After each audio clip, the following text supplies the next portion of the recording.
Hi అండి, welcome to my channel Sassy Tales. ఇవాళ మనము మటన్ కర్రీ ఎలా చేసుకోవాలో చూసేయండి. ఫస్ట్ దానికి కావాల్సిన పదార్థాలు: ఉల్లిపాయలు, పచ్చిమిరపకాయలు, మటన్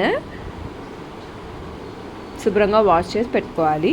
ఇప్పుడు ఒక ప్యాన్ పెట్టుకొని ఆయిల్ వేసుకొని, ఆయిల్ కొంచెం హీట్ అయిన తర్వాత కొంచెం చెక్క, ఒక 2-3 లవంగాలు, 2-3 యాలకులు వేసేసుకోవాలి. అలాగే ఇందులో ఇప్పుడు మనం కట్ చేసి పెట్టుకున్న ఆనియన్స్, చిల్లీస్, కరివేపాకు ఇవన్నీ వేసేసుకొని బాగా దోరగా వేయించుకోవాలి. ఇది కొంచెం వేగిన తర్వాత ఇందులో మనం సరిపడా అల్లం వెల్లుల్లి పేస్ట్ వేసేసుకోవాలి.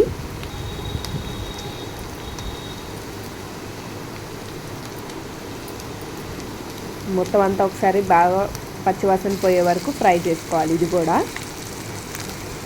ఇది కొంచెం ఫ్రై అయిన తర్వాత ఇందులో మనం ఇప్పుడు వాష్ చేసి పెట్టుకున్న మటన్ వేసేసుకోవాలి. Mutton pieces. అలాగే ఇప్పుడు దీంట్లో సరిపడా పసుపు కూడా వేసేసుకోవాలి.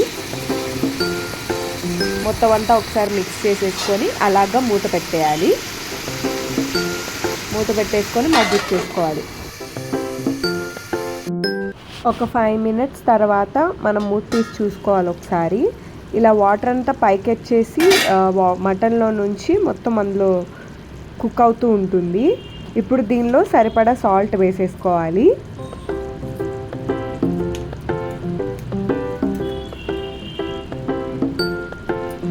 అలాగే ధనియాల పొడి 1 స్పూను, కొంచెం గరం మసాలా 1 స్పూను, సరిపడా కారం కూడా వేసేసుకోవాలి.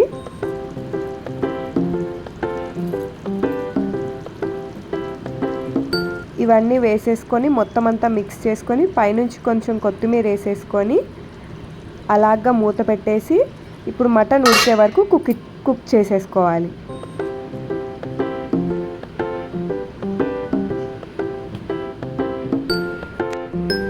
ఒక 10 minutes అలాగా కుక్ చేసుకున్న తర్వాత మనం మూత తీసి చూసారు కదా ఆయిల్ ఎలా పైకి తేలుతుందో.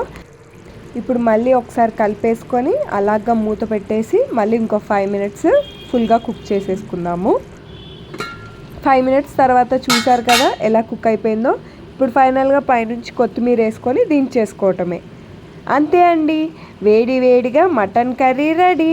మీరు కూడా ట్రై చేసి టేస్ట్ చేసి ఎలా ఉందో కామెంట్ చేయండి. Don't forget to like, share, subscribe to Sassy Tales. Thank you.